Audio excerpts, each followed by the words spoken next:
They called him Captain Iron Boots Finn, a name whispered in hushed, fearful tones across the seven seas. His very presence struck terror into the hearts of merchant sailors and naval officers alike. His ship, the Sea Serpent, was a specter of dread on the horizon, its black sails a promise of plunder and ruin.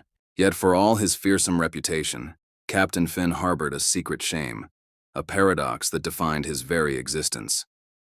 He was terrified of the water.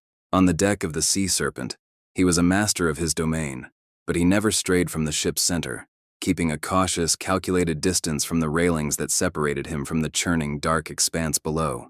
His heavy iron-soled boots, the source of his moniker, kept him grounded, a constant, weighty reminder of his self-imposed prison on the very vessel that made him infamous. One calm, sun-drenched afternoon, as the Sea Serpent sliced through unusually placid waters, the world suddenly shifted. Without warning, the sky transformed from a brilliant azure to a bruised, swirling vortex of black and green. The air grew thick and heavy, charged with an unnatural electric hum. The sea, once a gentle mirror, erupted into a violent, chaotic frenzy.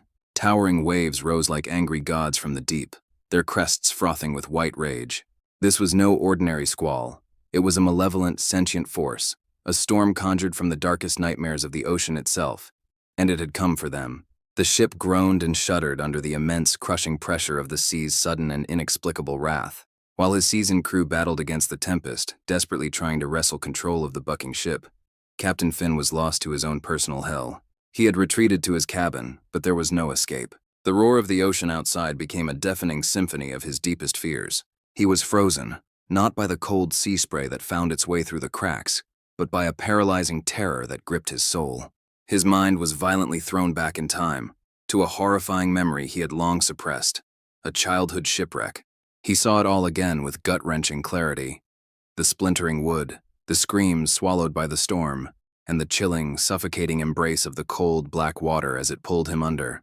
The ghost of that terrified little boy had returned to haunt the feared pirate captain.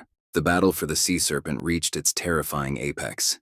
As Finn remained trapped in his waking nightmare, a colossal wave, far larger than any that had come before, rose from the churning chaos.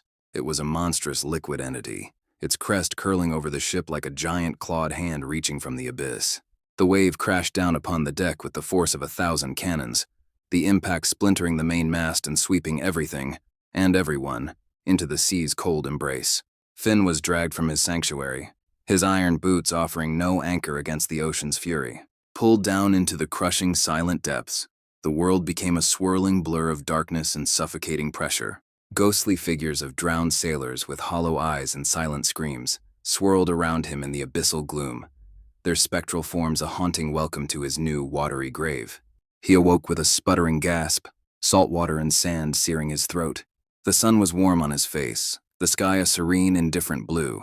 He was on a deserted beach, the gentle lapping of the waves a mocking echo of the previous day's violence. The cursed sea was calm now, its rage spent, its surface glistening peacefully. Of the Sea Serpent and its crew there was no sign.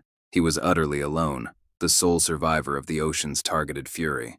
He pushed himself to his feet, his legendary iron boots gone, his spirit shattered. Captain Iron Boots Finn, the terror of the seas, was no more.